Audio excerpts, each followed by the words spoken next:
And we are the Coalition, loud and proud, outrage porn free, civilly disobedient media, broadcasting live on the worldwide Coalition Radio Network.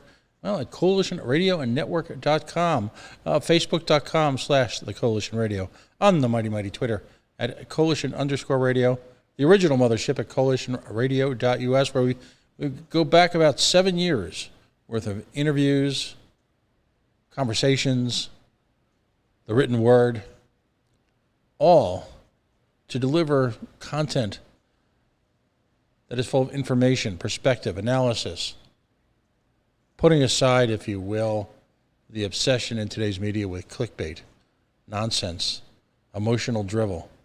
And boy, has that been on parade for this year.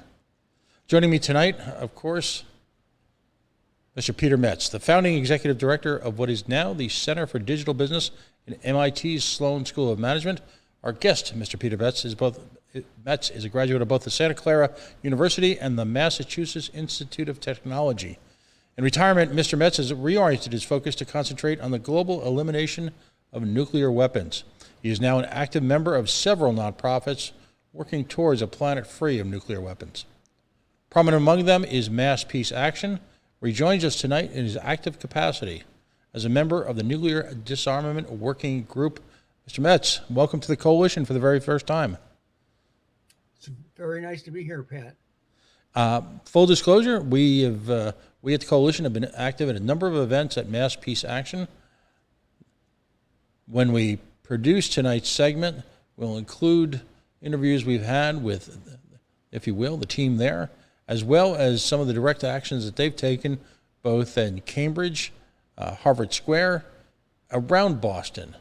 It's a wonderful organization that manages to strike a great balance between activism, the power of combined human emotion, with a mature perspective on the events of the day, buttressed by working knowledge, deep working knowledge of what has brought us to these variety of tragedies, if you will, in both foreign policy and world affairs. Their events cover extensively the disaster, if you will, in Yemen and the involvement of the American defense industry, focus on a variety of human rights issues with working groups around the nation, and then have a wonderful website, masspeaceaction.org, where you've got literally dozens and dozens of events every month, webinars, in-person, if you will, actions,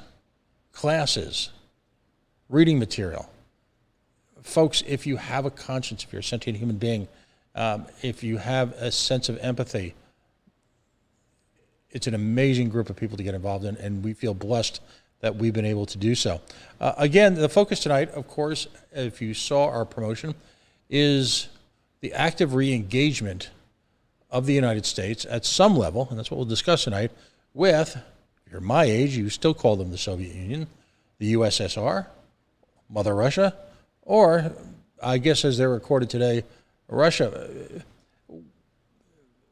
If you're my age, I was on the tail end, if you will, of hiding under our desks in the event of nuclear proliferation.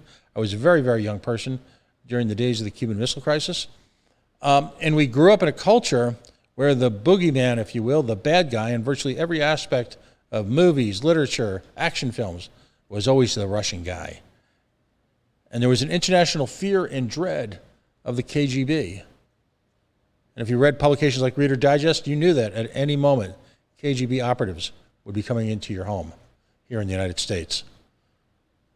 Well, I think we as a nation and a culture have adopted perhaps a little bit more of a mature approach to things, but at the same time understand the challenges in maintaining this perilous balance and equilibrium between these two nation states, both of whom have managed to persist despite the alleged peace dividend in maintaining a warlike footing now really since World War II. Mr. Metz, again, thank you for joining us. Your focus, of course, is on nuclear proliferation. I've got to ask you, though, I mean, you had a successive career in industry, consulting, finance, in one of the most prestigious organizations. Of course, we're talking about Sloan Center for Management. We're in the nation.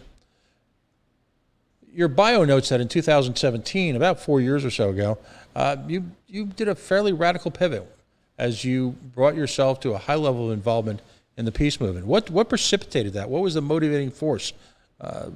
That's a pretty big change in life. Um, Pat, I've had a wonderful career. I've been extraordinarily fortunate. Finishing your career, the last 10 years of your career at MIT is just an incredible blessing. When I did that, when I quote retired, which meant I didn't have to make money anymore, but I knew I didn't want to quit working. I wanted Right. to work on things on stuff that I thought was really important. After some searching around, I decided to work on corporate social responsibility. And I worked in that area for about a dozen years with wonderful people. It was a great cause. But back about 2016, I said, this is not solving the world's great problems. And I Right. looked at them, and amongst the three, nuclear weapons seemed like the ones that I should work on. So I decided to change my thrust and effort and go to work on nuclear weapons. How important has been the possibilities, if you will, as well as the camaraderie, as well as the acumen of mass peace action been in helping you do this type of work? It's challenging work. Oh, that it's absolutely essential. One of the wonderful things about choosing a good cause is you get to associate with great, wonderful people. Hmm. Sure, they have eccentricities, the peaceniks, if you want, but they're not crazy. They're wonderful and very thoughtful and extraordinarily knowledgeable. And I've gotten a great education over these past 4 years from my colleagues at Mass Peace Action. I owe a tremendous amount to them. So let's start from, if you will, in a sense, where we are now and reflect on sort of how we got here. If you were to give a report card grade to the relationship between the nuclear powers and the ongoing challenges of trying to limit nuclear proliferation, where would you place us right now? Well, no higher than a D. We've been Oof. at this for, yes, Oof. yes, we've been at this for, oh, since 1945. The Right. very first resolution passed by the United Nations was to eliminate nuclear weapons. And we're still working at it. That's if that isn't an F, it's certainly a D. Mm-hmm. Is it been? Is there enough bad faith to go all around to have allowed this to happen, both in terms of the relationship between the two countries we're talking about tonight, as well as the steady drip, drip, drip of nuclear weapons, nuclear capabilities being developed, and what at least the Western powers refer to as these rogue states? The most recent, of course, would be Iran. Right. Um, I have an unusual view. I don't think there's much bad faith. These are all people who have, one way or another, talked themselves into doing what they think is good for society, but they're terribly, terribly wrong. They can't see that they are playing with incredibly destructive stuff. And so, there's these are good people. I'm talking about now mostly folks in various governments across the world, United States and Russia in particular, but several others, who think that, well, if the other guy is threatening us, then we have to threaten back, and that's the only way to do it. And so, if he's got a club, we got to get a bigger club Mm-hmm. or have more clubs. And we've gotten to just an incredibly un, unconscionable point where the clubs are now nuclear weapons that are the world's most destructive, inhumane, They're indecent. They're indiscriminate, and our defense establishments, or war making establishments, whatever you wish to call it, um, are treating them as though that's part of the game. It's got to stop. So it's not bad faith. They think, most of them think they're doing the right thing by making the United States stronger and stronger and stronger, and so on. Even and this is, I am unusual in this point of view. Even the contractors who are making gobs of money in sweetheart, well, let's non competitive contracts to build these weapons, think that they are doing the United States good, and they're So, leading us down the wrong path. so let's then roll it back a few years. We went through a difficult period post World War II. Originally, America was obviously the only nuclear power, the original nuclear power, and of course, the only nation that has actually used nuclear weapons against people, human beings. I too am torn from it. As we were talking in the pre-show, my father is a 98-year-old living veteran of World War II. He spent his entire career in the Italian campaign, starting in North Africa, moving up with the Grand Tour of Italy, with two unexpected side trips to Switzerland to be hospitalized as he was shot twice. And the general acceptance in the waning days of World War II was that the next stop for essentially every American who could brandish a gun would be the invasion of Japan. The perception, of course, after places like Iwo Jima, that would be catastrophic.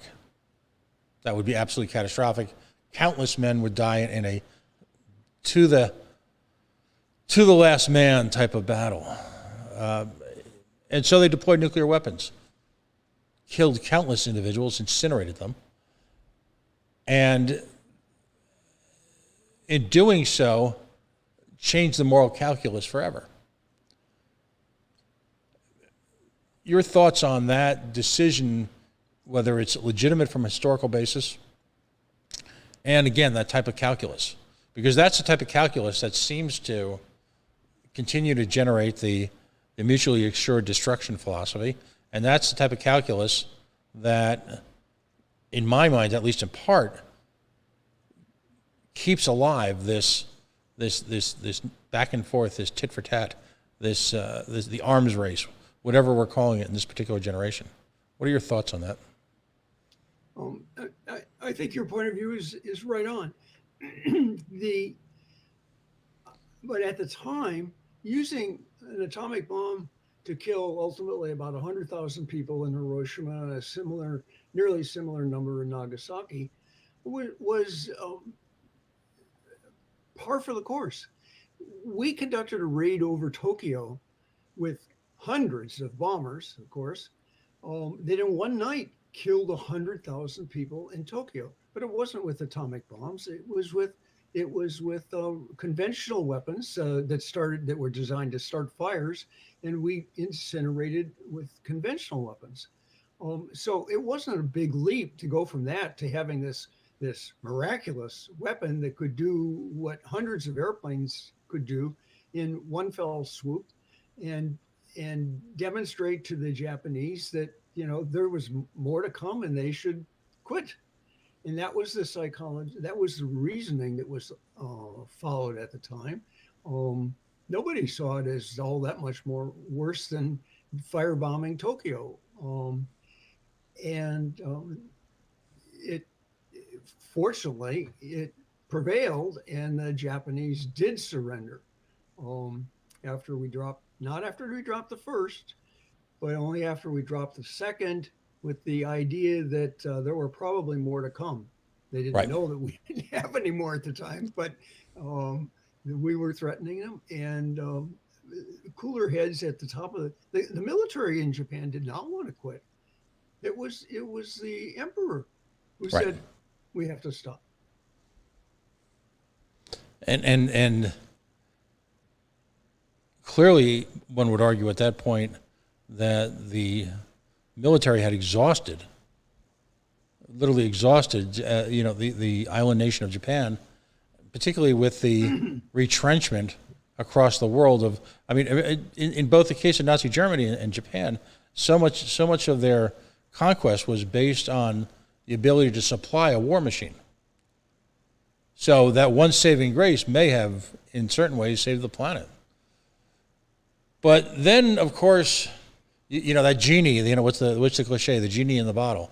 We let loose the genie in the bottle, but at the time we may have assumed that we only had the brain power to produce this, but within a relatively brief period of time, from a historical perspective, the Russians developed the same power. At what point in time did we realize that, Houston, we have a problem? And from your perspective, and I'm not trying to turn this into a history lesson, but I just want to sort of set the stage of when the Russians and the Americans realized that there had to be some conversation. What stimulated that from your perspective? Well, first off, many people in the United States knew that Russia would get the bomb. They just didn't know when. Right. And we predicted it would take longer, but we knew it was going to happen. It's physics and engineering, and they had good physicists and they had good engineers, and so it was inevitable that they were going to get it. They surprised us by setting off their own bomb in 1949. We didn't think that would happen until the 50s. That's how bad our intelligence was about Russia. So so we knew it was coming. And in fact, the United States, long before Russia set off its bomb, started building up an arsenal of bombs to counter what we knew was the coming threat.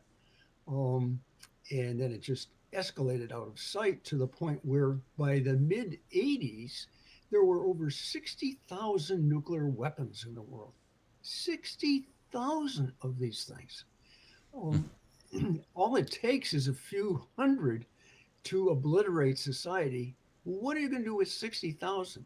And that shows you how delusional the military planners got to be, because they just get carried away with the psychology that says, well, if they've got some, we got to have more. And if theirs are fast, ours have to be faster. And if theirs are bunker protected, then ours have to be double bunker protected, and so on. It's just an escalation. You've also got the prospect of a recently, looking at the economy, which had been on a war footing for 6 years to a degree that many societies had never seen before. When overnight you took a country that had as many resources as the United States, and you had people, and you had a consensus of spirit that, in fact, we'd been invaded in one case, and there was our closest allies were under imminent threat of complete destruction, that we managed to turn what was a largely pacifist economy overnight into one of the greatest war machines in the history of man. Now, there's also a lot of money to be made there, isn't there? That once that spigot was turned on and then you look into the run up into the Korean air quotes conflict, that was not a spigot that could be easily turned off, was it? Well, yeah, but understand, yes, there was money to be made, and some companies did make a lot of money during World War II arming the nation. But again, everybody thought that was the right thing to do. We were defending democracy. We were defending the world. You needed to be strong to do it. That's the conventional psychology. That's the psychology that we have to break now. And that's just continued to perpetuate. So we're in the mid-'80s, and growing recognition that we were, and you talk about the doomsday clock, and you talk about all the methods that we saw each other. We were just a generation outside of the near miss that was the Cuban Missile Crisis. From many perspectives, there was fear that all it would take in sort of a Doctor Strange-Lovian moment, watch the movie, folks. It's worth it. It's one of the greats. But we were one mistake, one mishap, one miscommunication away from apocalypse, weren't we? Oh, we were. We absolutely were. What many Americans do not understand, they know about the missiles in Cuba. They know that we had missiles ready to go to blast the missiles in Cuba. What they didn't know, and what we didn't find out until later, was that there were some Soviet submarines that were armed with nuclear weapons. And one of them was being bombarded by one of our destroyers, or several of our destroyers. And there was a debate going on amongst the management of the submarine, because they were entirely on their own, as to whether to use their nuclear armed torpedoes. And fortunately, it failed by one vote of the three. And it was not used, because almost surely, if that had been set off, we would have seen a nuclear explosion, assumed it was an attack on the United States, and launched our missiles, which were ready to go, and we would have started World War III. That would have started World War III. It was that close. We've had, so we went on from that to build what the system is called mutually assured destruction. And it became, I mean, again, if you want to think about the almost insanity from, if you stand back, the problem is most of these people are too close to the trees to see that they're in a forest, and they lose sight of what really is the overall impact of what they're doing. So mutually assured destruction. Well, okay, so we'll have a standoff. Well, of course, but everybody on each side says, well, maybe we can make ourselves a little stronger so we can destroy them before they destroy us. Right. And this could go on forever. Well, fortunately, public got wind of this in the early 80s. There was a huge amount of worry. There were some movies that provoked people. There was discussion in the press. It became a hot topic in the press. We ended up with the largest at the time, maybe even since, rally in Central Park, 1 million people demonstrating against nuclear weapons. Somehow the word got through to Ronald Reagan. And on the other side, Mikhail Gorbachev was taking over, and the two of them got together and managed to have a frank talk and agree that this was insanity. Now, so there's a wonderful phrase that came out of their 1985 meeting in which they both proclaimed that a nuclear war cannot be won. In other words, everybody's a loser, and should never be fought. And they that began a de-escalation,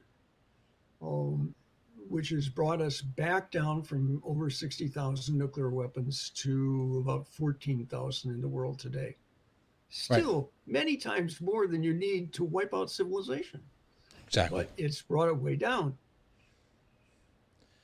Does the collapse of the Soviet Union, the boogeyman went away, and we forgot to continue the de-escalation. And the military went back to its thinking that, bigger, more powerful, newer, fancier is better. And so we're back in the nuclear arms race now. Well, and with the collapse of the Soviet Union, one of the fears that was stoked in the public, at least over here in the United States, was the alleged disappearance of nuclear material that would end up in a variety of former Soviet states that had declared some level of independence, some more than others, from Mother Russia. And again, you had the creation of another level of paranoia. I mean, it appears to me, as someone who's not an expert in this field, but someone who is more than a casual student of history, that the pervasive presence of an assumed, and we'll use the term of the show, I guess, is boogeyman. There's always got to be a threat out there, and that threat is then directed to generate, again, additional monies, additional resources dedicated towards the creation of nuclear weapons and or conventional weapons on a highly tactical level. The threat merged from being, if you will, the KGB and the predecessors of Mr. Gorbachev, to being the rogue states, the stands, as we like to call them, right, who might possess a nuclear material. How much is this is real versus imagined based on your reading, based on your study? Well, that was very real. There were the Soviet Union had spotted nuclear weapons all around its empire, and when the Soviet Union collapsed, there was genuine concern that some of those nuclear weapons and the nuclear material would get loose. And so some very wise people in our government, led by Sam Nunn. Right, from Georgia. Yep, exactly. Like to bring him back, please. He pushed through Congress a funding proposal where we spent money in the former Soviet Union to grab all this stuff and to help Russia bottle it up and dispose of it. Because Russia at that point the Soviet Union was so poor, it didn't have the funds to do that. Right. It's thank God that happened. We're not entirely sure that some stuff didn't get loose, but nobody has found it since then, and that was quite a while ago. So that's not the big threat. But by the way, we've got. I just got to ask you: can you imagine in today's political climate, someone like a Sam Nunn getting up and having the fortitude, if you will, as well as a sense of purpose to engage in just never mind the actual enactment of the legislation, never mind the actual performance of removing nuclear weapons, and we'll call it the residue of the Cold War, but actually even being able to get up and have the conversation in today's political environment? Oh, yes. Oh, I absolutely can. I'm not despondent. Ed Markey, eminent senator, is probably the most knowledgeable member of Congress on nuclear weapons that there is. Okay. He's every bit, he's not at the equal of what Sam Nunn was at the time in terms of influence and power, but he certainly is equally knowledgeable and far more willing to speak out and declare the hazards as he sees them and the need to do something about it. Unfortunately, he's in a distinct minority. Well, that's what my point, I guess. I probably didn't state it right. I mean, when I look at Senator Markey and Congressman like Rohana and folks like that who do have the fortitude and the presence and the ability to communicate that message, it just seems like they're surrounded so profoundly by ideologues who are more concerned about election, more concerned about fundraising than they are about actual accomplishments. And that's why I enjoy this conversation, and even in our brief conversations in the run-up to this, because you appear to be, despite all of the challenges, a uniquely optimistic individual. And my friends will tell you that I'm not. I'm just so bitter and cynical about so many things these days. We clearly need to, if you'll allow me, clearly need to spend more time together. But okay. But anyway, please continue. I had to refer to the political climate because it's so oppressive right now. So go ahead. I'm sorry, buddy. It's a very serious problem because there is a lot of money to be being made in nuclear armaments. Okay, and I think people who are genuinely think that they are doing the right thing, but they're just misguided. They're the people in the forest who can't tell they're in a forest. All they see are a bunch of trees, and all they can think of is getting out chainsaws or something destructive to get themselves out of the forest. Whereas if they take a different point of view, they could get out of this completely. So um, they fund they provide funding to support the election of people who think the way they do. And it's very dangerous for most members of Congress and most senators to go against that military industrial complex Hmm. because they fear being um, losing office. Right. So what if we're to counter that? We have to the de the movement to eliminate nuclear weapons has to get strong enough that it can provide support to people of goodwill and intention in the Congress so that they can be strong enough to do the right thing without fear of being tossed out of office. Right. And we don't want them to be tossed out of office. We want good people to stay in office and we want them to stay elected, but we are not, the peace movement is not strong enough yet to offer that kind of support, except in a few places like Ed Markey, like um, Jim McGovern, Hmm. and several other across the country. We're very fortunate here in Massachusetts. Jim McGovern is a stellar on nuclear weapons, has been for ages. Elizabeth Warren has very strong positions to do away with nuclear weapons. Ed Markey has been doing this for all of his congressional career. And you look to Rhode Island, where allegedly we share a similar political sensibility in terms of the peace movement with Mm-hmm. Mother Massachusetts, and yet our widely acknowledged that the shadow Secretary of Defense is none other than our Senator Jack Reed. Um, the shadow, if you will, intelligence agencies are represented by Congressman Jim Langevin, who spent a career, and you know you've also then got David Cicilline and Sheldon Whitehouse, respectively, congressman and senator, who also are involved in sort of the darker side of the military. What do you think it is that we could have such a disparity in terms of our approach to peace from two states that adjoin each other?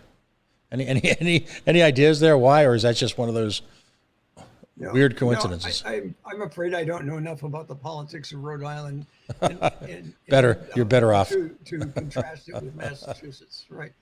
No, Um, I barely you're far better off. understand the politics of Massachusetts.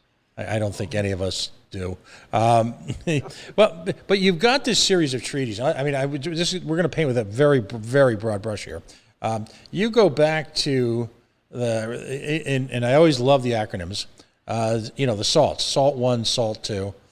Then you've got START, and then you've got New START. And New START, I guess, is, and please correct me if I'm wrong, because these treaties, the negotiations, where they stand, are Byzantine, to say the least. My understanding is that New START was a 2010, 2011 resolution, I should say. Yes. The START 2 was never ratified by the United States in true American form. We spend years on treaties, and then, never mind. Next. Where do we stand from an outsider's perspective, who's not an expert? You've got two seminal events which seem to have left us somewhat hanging, and that, of course, is the relationship between Mr. Gorbachev and Mr. Reagan, which was a long time ago, despite how you and I may feel about it. It was a long time ago. And then you've got these treaty propositions in the late 2000 aughts into, say, 2010, 2011. Where do we actually stand right now, before we went into last week's meeting? Well, the New START treaty was set to expire in early February. And all it took to renew it, this is a treaty between the United States and Russia to continue the limitation. It brought about new limits on the number of nuclear weapons, and continuing it would keep those limits in place. If we had let it go, there would be no limits on Russia, no limits on the United States, and we would be free to build whatever we wanted. and they would be two, of course. And the temptation is just almost impossible to resist. So, the thank God Joe Biden won the election. Joe Biden was committed to continuing the New START treaty. Um, Vladimir Putin had already said that he wanted to continue it. He said that a year or more ago. And so Joe Biden took him up on that offer, and they very quickly signed a 5-year renewal. So we have it in place, which means that there are fundamental limits on the number of nuclear weapons. But I want to get back to Pat. The limits on the number of nuclear weapons are not making us safe. They're just avoiding making us even unsafer. Right. We are not safe. We are absolutely not safe right now. There are enough nuclear weapons on hair trigger alert in Russia and the United States to eliminate civilization. And it's because, well, let me do a couple things that are kind of basic that I really want your audience to understand. Um, Nuclear weapons, of course, are the most destructive weapons that we've ever conceived, and they're inhumane because they're indiscriminate. They're just totally indecent. They're unlike any other weapon. They're indiscriminate. So if you send a modern day nuclear weapon on the tip of a missile into a city like Boston or New York City, you're going to kill at least 500,000 people and maybe a million or more just with one. And of course, in the current situation, multiple such missiles are targeted on every major city in both Russia and the United States. Hmm. So just think of the devastation. Now, and then I say kill. This is just, you don't just die, okay? A lot of people will die of the blast and of the fire, okay? The two principal effects of nuclear weapons. But think about it. The, the heat from a nuclear weapon reaches the temperature of the surface of the sun. Okay, everything within about a mile or two of where it explodes is instantly incinerated. Everything beyond that is set on fire. The blast is something that cannot be withstood by any man-made uh, structure within a mile or two, again, of the target site. Um, but after that comes wind, radiation, and then the terrible side effect that nuclear war planners did not know about and did not understand for decades and decades and decades until the late 80s. And that's the firestorm that's created will put so much smoke into the atmosphere that it will block the sun to a heavy degree and cause the Earth to cool to ice age temperatures. Ice age temperatures. The nuclear winter. Well, we knew. Well, yeah, but see, here we go again. Okay, nuclear weapons are called weapons of mass destruction. Hmm. Wrong term. These are weapons of mass murder, and we need to call them by what they are. This is just not destruction. This is murder, Right. mass murder. The mass murder on a scale we have never done before. The nuclear winter, I'd like to put my hands around the throat of the guy who named it nuclear winter. Okay? It's ice age temperatures. That's not winter. That's ice age. That's what Hmm. wiped out the dinosaurs and two-thirds of all the things that lived on the earth at the time of the great meteorite that hit in the Gulf of Mexico. Um, they didn't the life on Earth didn't die then from the blast or the fire. It died because the atmosphere was so polluted that the Earth returned to ice age temperatures. The same can happen if we have a full scale war between the United States and Russia. Even worse, studies now show that if India and Pakistan who have very limited supply of nuclear weapons. We've got thousands, they've only got hundreds. But if they exchange just about 50 or so medium sized nuclear weapons between the two countries, it will create enough dust into the atmosphere that it will lower the temperature of the Earth substantially to put about a million to maybe about a billion to 2 billion people in peril of starvation. So you have a situation, the side effect that was not understood until much more recently, that if those people who don't die blessedly from the instant blast and fire, or more slowly and torturously from the radiation, the rest will die from starvation. So that's how we wipe out civilization with these kind of exchanges. And an India Pakistan exchange will threaten up to 2 billion people with starvation. Okay, not just in India and Pakistan, of course. This is all across the world. So everybody suffers if India and Pakistan have a go at it. The whole world suffers and was probably going to be civilization will be destroyed if the United States and Russia have at it. We have to. So what do? Since more and powerful and more precise doesn't solve the problem, you have to have another approach. The approach is obvious. The approach is to get rid of them, to do away with them. This is something society cannot afford to have. And it's indecent. And in fact, religious leaders have called it immoral. Now, you, yes, I think it's immoral to kill that many people in one fell stroke, to put the world at risk. It's immoral. The Pope has said it's even immoral now to have nuclear weapons, not just to threaten to use them, but just to have them. So we need to wake up to this. Well, you mentioned that I'm optimistic. I can tell you why. Mm-hmm. Want me to? Absolutely. No, I'm here. All right. You're talking to one of the most cynical people alive. Because people are basically, most people are very good people and are decent, okay, and they want to do the right thing. And that's why I Mm-hmm. say that even these guys who are planning this horrible nuclear war think they're doing the right thing. They rise to challenges.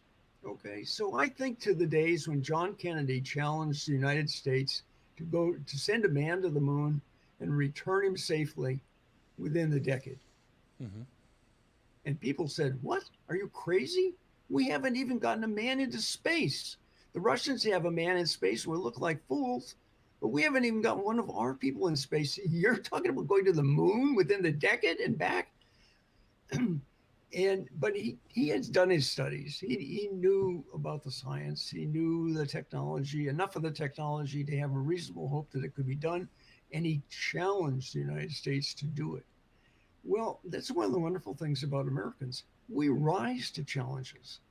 And so we rose to that challenge. We poured a lot of money into it, and we got not just one man, but I don't know, I guess it was a total of 15 or something like that to the moon before we said, okay, that's enough. We've had our fun. And we did it not within the decade, we did it a year earlier. Um, so I think the same thing could be done here. And I think you've seen the letter to the editor that was published in the Globe from me today, Right. in which I said, I think Putin and Biden could do that. They could issue a global challenge to eliminate nuclear weapons within the decade. Technologically, not a Mm-hmm. problem. We know how to do it. We've already eliminated 45,000 nuclear weapons. It's just not a technological problem. It's not, and it's certainly not a climate or natural phenomena that we have to overcome. This is a man made problem. In fact, John Kennedy said in one of his final speeches before he was assassinated, he declared that we were going to get moving on this. And he wanted to start with a comprehensive test ban treaty. And he announced that in a speech. And he said the very words that I think are so important. This is a man-made problem. Man can solve it.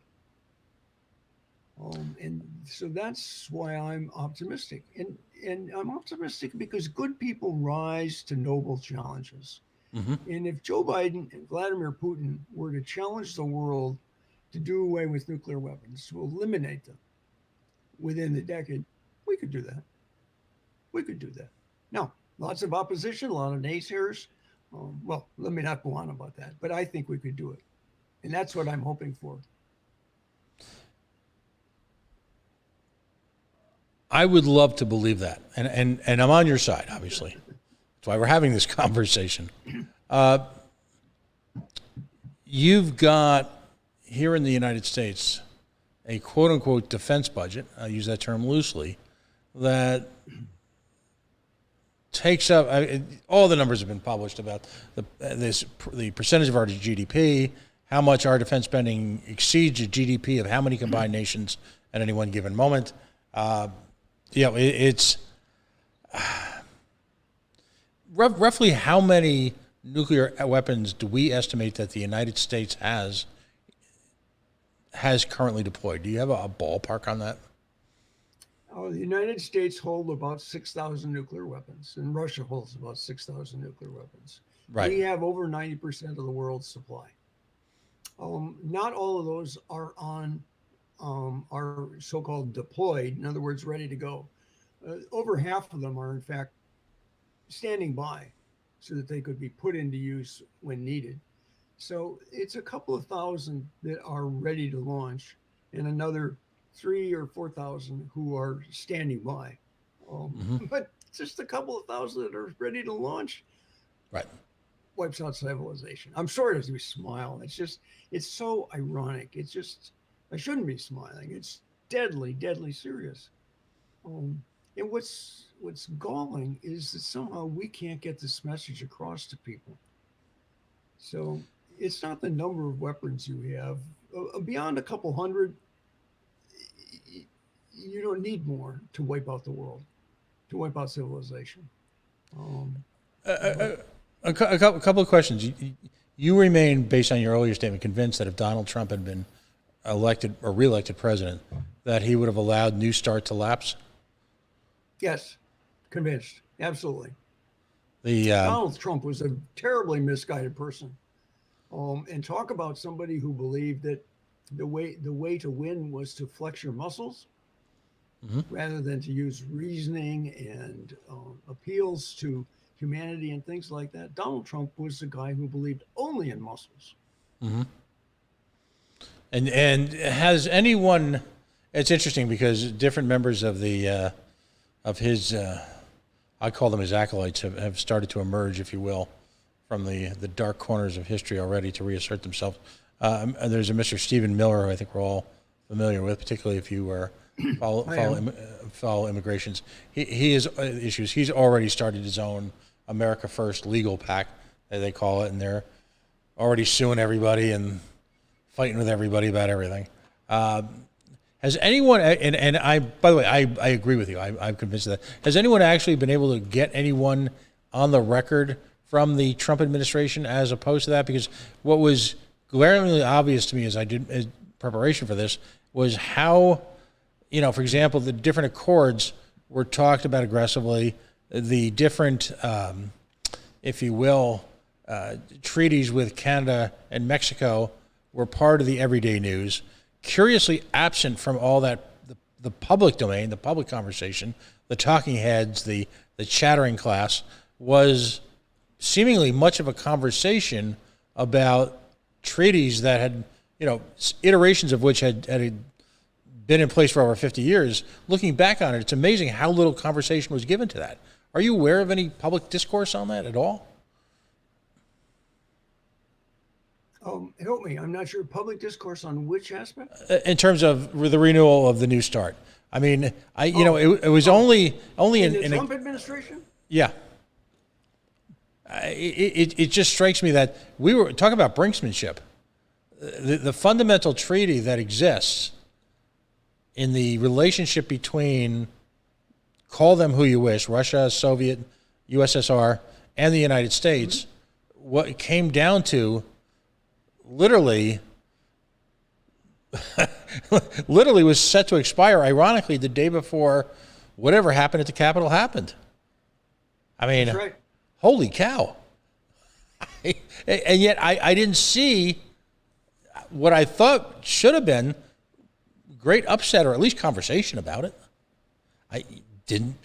I'm looking back and I'm trying to find any analysis. And again, I'm not an expert. I literally play one on the internet version of radio, I guess. But I don't want to obsess over this point, but it just seems to me that, you know, while we were worried about how beans and corn would be handled with Mexico, possibly the most important treaty in the world came within a couple of hanging chads or a couple of bad vote counts, you know, in a presidential election. To me, that's just astonishing. Not to obsess over that, though. The question now going forward. Here we are at a moment in time. Well, let me just say, Pat. Please go ahead. Pat, you're committed to trying to get what you think are the stories that matter rather than the stories that attract attention, right, out into the public. Okay, and that's what's failed here. The stories that attract attention in that case were, you know, trade and that sort of stuff, and as well it should. But the story about nuclear annihilation doesn't attract attention because nobody can believe that this is possible. But it is. It's real. Okay. Wow. And so the press doesn't talk about it. It doesn't sell newspapers. It doesn't attract eyeballs. We need to change that. That's a great But point. I don't want to make people just afraid. Okay, that's reason enough to be very concerned, but I want to make them very hopeful because wouldn't think about how wonderful it would be how wonderful this world would be if we eliminated nuclear weapons. What a burden off of everybody. We're all walking around with an unconscious burden about the threat of nuclear annihilation. We don't admit it to ourselves. We're not very conscious of it, but we are walking around with that. Just think what a burden that would lift. Just think what a boost that would be. You know, it would take over from the moonshot story. You know, it's one of the things that people like to say is, well, if we could go to the moon, we can do this, right? Well, if we could eliminate nuclear weapons, just think what we could do. So we need to do that just to prove to ourselves that humankind is capable of great things. Right. No, I look at two or three issues in this planet right now. Let's take two in particular. What we're talking about tonight, of course, which is nuclear proliferation or, the existence of that nuclear threat that hangs over all of us, and or what universally is referred to as the failed war on drugs. Solve those two problems, and it seems like the world becomes a better place pretty much overnight. I'm no Pollyanna here by any stretch, but it just seems like, again, you end the war on drugs and you bring at least a significant diminution to narco-terrorism. As a result, more people stay in their homes, which is where, in their communities, in their countries, which is really where they want to stay. So many of them are brought to our border not because of, for nothing less than the fear of their lives, which is the United States offshoring their drug production to Central and Latin America. Now you take this issue, and we were supposed to have gotten that, weren't we? We were supposed to have gotten the peace dividend. That was a Bushism, Bush the Elder. There was much talk about what do we do with the peace dividend. What happened to that peace dividend? I know we invested money, as you pointed out so aptly, in removing a chunk of the nuclear threat, but did we just replace one fear with other fears so that we can continue to spend money on guns and weapons and war? Oh, I think we missed a terrible opportunity. And we terribly missed an opportunity. We really did. There wasn't any, everybody talked about, the peace dividend. Okay. So somebody had to figure out what that peace dividend was going to be and set it up as a goal and start marching towards it. But did you ever hear of anybody define what the peace benefit would be and how we would reap it? No. I don't recall any definition like that. There wasn't an effort to define it. There wasn't an effort to set goals. This is where leaders matter. Hmm. Great leaders set bold goals and inspire people to do great things. And I, I actually think I am an optimistic guy. I think Joe Biden has that in a very quiet way. He's not a flashy way, but Joe Biden has in mind great goals. And can he be inspiring enough? Well, Americans rise to challenges. So I think that if he challenges us and enough good people respond, it will catch fire. So that's, I think that's true of nuclear weapons. But you raise the whole issue of drugs. Okay, we're going the wrong way there too. I mean, I'm no expert in this. This is not something I've studied or tried to really learn much about, but it seems painfully obvious that a war on drugs is not going to get you anywhere. War on anything gets you Right. almost nowhere. Temporary solutions, but war begets war. We need to solve the human problem that causes people to cry out for drugs. Hmm. Okay, that's I think the solution has got to be through much more powerful methods of dealing with psychological disabilities Right. and psychological needs and stuff like that.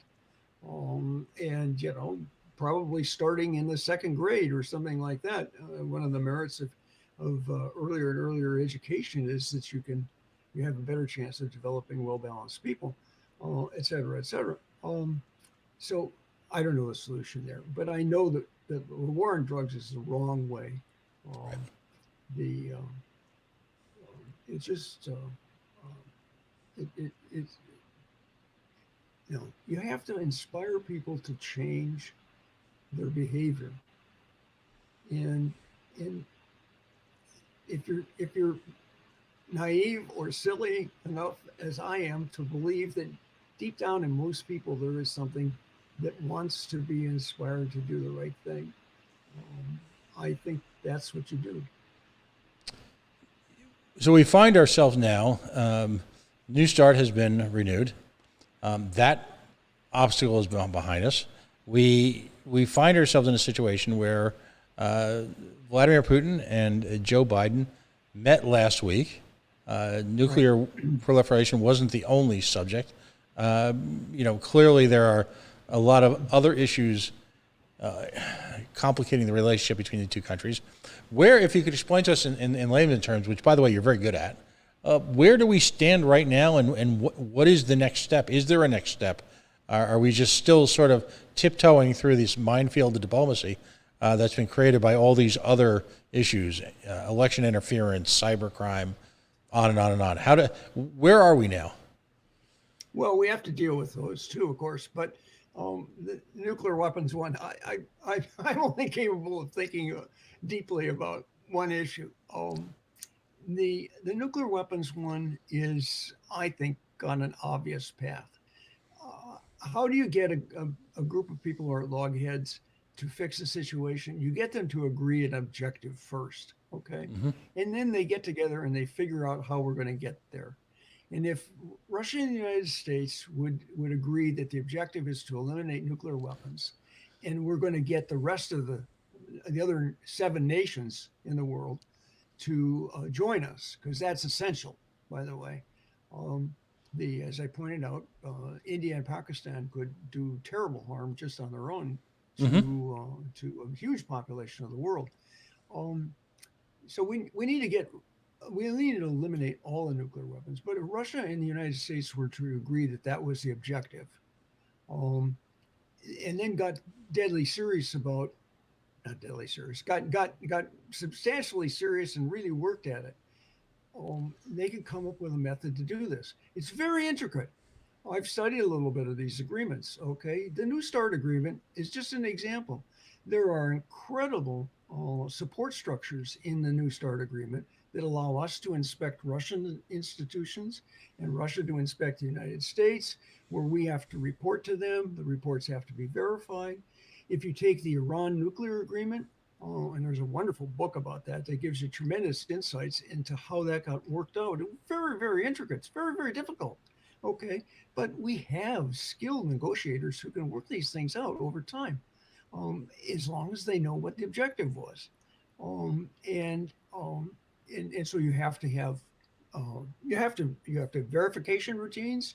You have to have steps along the way to build faith and verify and set. And but we know how to do all that. We've done it. We did that for getting rid of 45,000 nuclear weapons, for God's sakes, and we verified all that, and we disposed of them safely. Okay, so we can work out the routines to do the rest. It's just work, but that's behind the scenes work. If the skilled negotiators and military leaders are directed to do that, they will figure it out. I have a lot of confidence.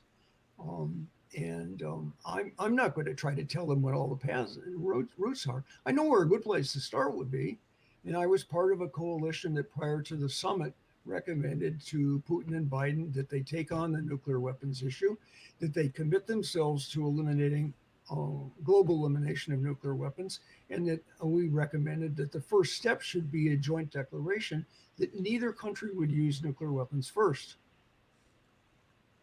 Well, that's a good first step, but it's just a first step.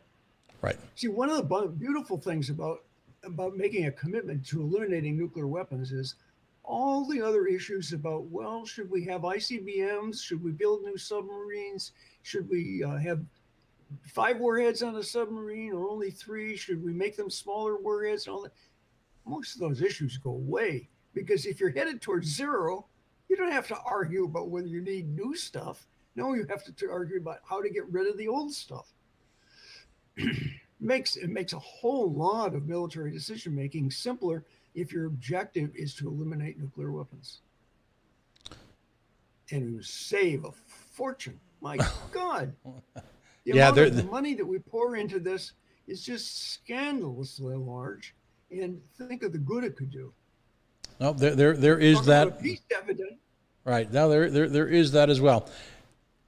They agreed to reaffirm language spoken seemingly generations ago by Right. Mr. Gorbachev and Mr. Reagan. Do you think, how challenging was that to get that to that point, given everything that's going on with the Soviet, and there I go again, I'm going to call it the Soviet, Yeah. okay, with the Soviet-American Yeah. relationship. Was that a difficult act in and of itself? Yeah, I think it probably was. I was very glad that the coalition that I was part of that called for that was joined by at least 3 other coalitions that were organized independently, all of whom had pretty much the same issue, the same message. Basic message was you got to deal with this issue, and now is the time to start dealing with it. Hmm. Our little coalition went farther in that we recommend they also make the commitment to eliminate, and we recommended a first step. Others simply said, okay, repeat the Gorbachev Reagan um, statement and start talking, uh, which is what they decide, which what they've agreed to do. If those groups hadn't been agitating for that, I'm not sure that issue would have gotten onto the summit conference table. I don't know. I really don't Right. know. I'm not privy to the inside in either place. One thing I do know, Vladimir Putin is, maybe he's evil, maybe he's self-centered, maybe he's trying to rebuild an old style of Russia. But Vladimir Putin is not stupid. And Vladimir Putin knows that if he destroys the United States with his nuclear weapons, what's the point?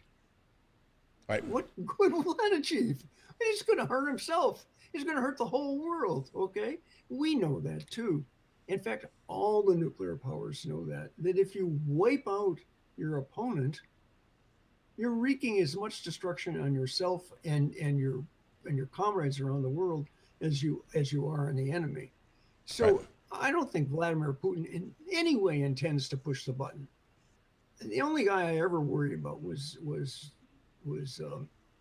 doing it intentionally um, was Donald Trump, because Mhm. I'm not so sure that he was smart enough to realize that. But every other American president has realized he doesn't want to push the button. He doesn't want to destroy Russia. It would be insane. So we've got these terrible things that we hope never to use, and yet they might go off accidentally. And that's the thing we haven't talked about, of course, this whole system of mutually assured destruction with things with missiles loaded and ready to go on hair trigger alert. We've had maybe 13 false alarms in which these missiles almost got launched, and we averted nuclear Armageddon by well, as one person high up in the administration said, pure luck.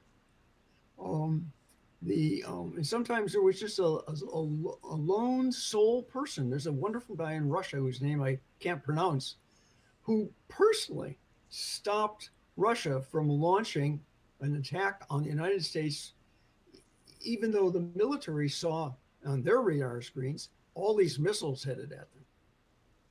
And he said, no, it can't be true. I'm not sending that message through to the president. And of course, 10 minutes later, it was proved right. But if he hadn't done that, those missiles would have been gone and we'd be out of there. He's known as the man who saved the world. And guess what? That happened on September 26th, 1983, I think. I'm not sure the year.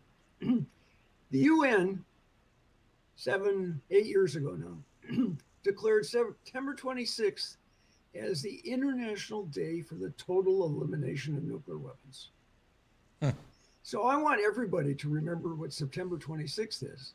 That's the day that one man saved the world from nuclear weapons, and that we've now, in the force of the UN at least, committed ourselves to eliminating all these nuclear weapons.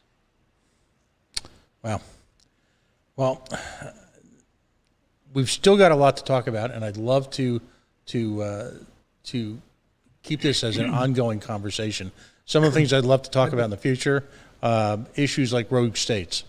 The challenge as nuclear proliferation mushrooms across the quote-unquote rogue states, and I guess you define rogue state as what side you're on. I'm never quite sure anymore who's a liberation force, who's a terrorist, who's a rogue state, who's working on behalf of the people. I think we've all grown more sophisticated as we've gotten older, and society's evolved to understand that those are highly transient terms. But you do have individual actors who've got access to the suitcase bombs, the this, the that, all of that, and that is all made more easily by again these great lurching moments in history, like we saw with the breakdown of the USSR, and the continued existence of these weapons breeds a certain instability, basically from just basic physics. These are not weapons that are, you can put away like a musket and expect nothing to happen until someone opens up the musket. These are weapons that have the capacity in and of themselves to, on their own behalf, behave badly without human intervention. All of that's a possibility, and I think the conversation needs to take place. It just needs to take place, and we've got a lot more to talk about, and I have a feeling you and I could go all night, but I hope you'll join me again. I hope you found the conversation worthwhile. I certainly am grateful for you to raising the issue. To Louise Coleman and all the folks at Mass Peace Action, they do incredible work. What I've took heart in, by the way, was there was a read-in in Cambridge a couple of weeks ago. I only made one of the two, but there was a read-in, and to me, the best part of that read-in was not just the great words that were spoken, not just the passion, but you and I are of an age, and what was most heartening about that was that probably half of the crowd of that read-in, it was a pretty good turnout on a Friday afternoon at 5 o'clock at rush hour. Half of that crowd were people that were very young, people in their 20s and 30s, activists who were, had a range of opinions on a range of issues, but they all understood the importance of peace. They all understood the importance of disarmament. They all understood how critical it is that we rein in our natural, sadly, inclination to make war. And so I'm heartened by that. And that's one of the great, I think, aspects of what you folks are doing up there in Massachusetts. And my hat's off to you because you continue to make it very uncomfortable for a lot of people. You continue to use knowledge and maturity as opposed to just strictly emotions. And that makes, that's the type of thing that changes worlds. So thoroughly enjoyed tonight, and we need to continue this in any format that you see fit. Pat, it's been a privilege for me to be on and to discuss these issues so thoroughly with you. I really appreciate that. This is an opportunity that very few of us get in a public forum. And so I thank you for that. I'd be happy to come back sometime and talk some more. All right. Well, and I can also recommend some other great people to you who are wiser and more experienced than I, who can shed light on this stuff. There are really good people out there, and I would love to help you give air to their point of view too. Absolutely. We did a panel on Yemen. We started off tonight, started the dialogue on nuclear disarmament. It's communicating amongst ourselves. It gives us a sense of energy and a sense of repurpose, which is important for activists at every level to consistently engage in. You can get bogged down. I always tell people, celebrate the successes because it might be a while. At the same time, though, through the miracle of what I call IP addresses, we'll take this recorded conversation tonight, late at night, and we will share it amongst folks, and hopefully they will draw inspiration from your words, and they will become active. And we've got a moment in history here where the media now belongs, as it should, now belongs back to the people. And so we need no longer tolerate the gatekeepers, the deciders, the influencers, the folks who would prevent us or diminish our efforts to have conversation, and who in some cases actively seek to divide us based on unrelated issues. There is, at this moment in history, an astonishing ability for people to coalesce, to argue, to hug it out, find out where we agree on. We call this network the coalition. My final thoughts for the night, we call this network the coalition because we understand that folks have a lot of different views on a lot of different issues. But there's essential overlap, essential agreement between folks who are of, say, a libertarian nature, a civil libertarian nature, folks who are classical liberals, folks who might consider themselves the Green Party, or folks who might consider themselves the passionate left. There's a significant amount of overlap, and as I'd like to put the challenge out to people, tell you what, let's spend the next 10 or 15 years fixing that stuff, the stuff we agree on. Let's cast aside our differences, if you will. Ignore the petty incivilities that are inflicted upon us by forces that would seek to stay larger than us. Let's get that stuff fixed. Let's end war. Let's bring about justice to immigration.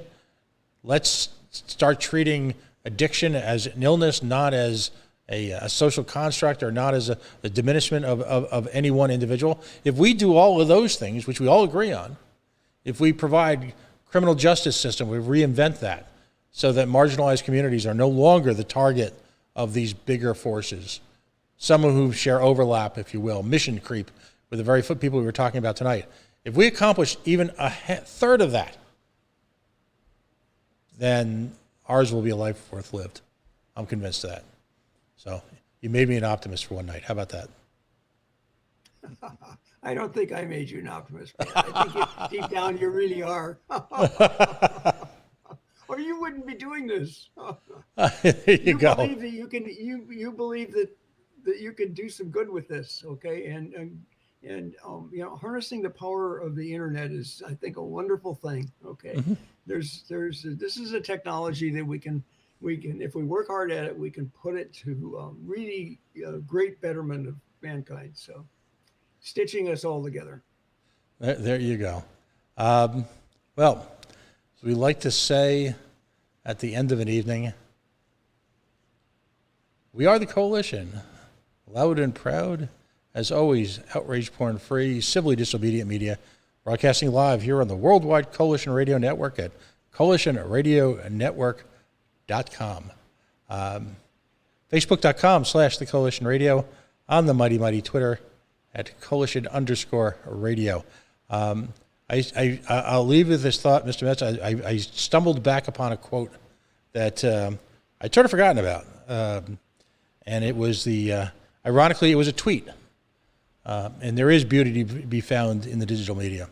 So if I can quote the late Leonard Nimoy, "A life is like a garden. Perfect moments can be had, but not preserved, except in memory." My friend, live long and prosper. We'll talk soon. Thank you, Pat.